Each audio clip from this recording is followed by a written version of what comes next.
Welcome to the info of Nokia G21, and I'll show you how to activate quick launch on this device.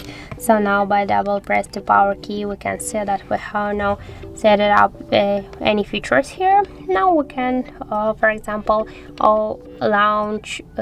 activate the quick launch camera application from our power button. So how we can do that?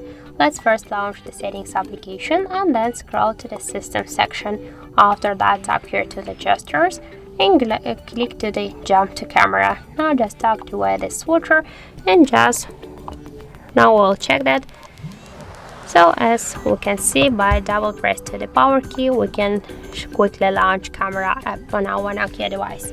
So that's it. Thank you for watching, and if you find this video helpful, don't forget to leave a like, comment and to subscribe our channel.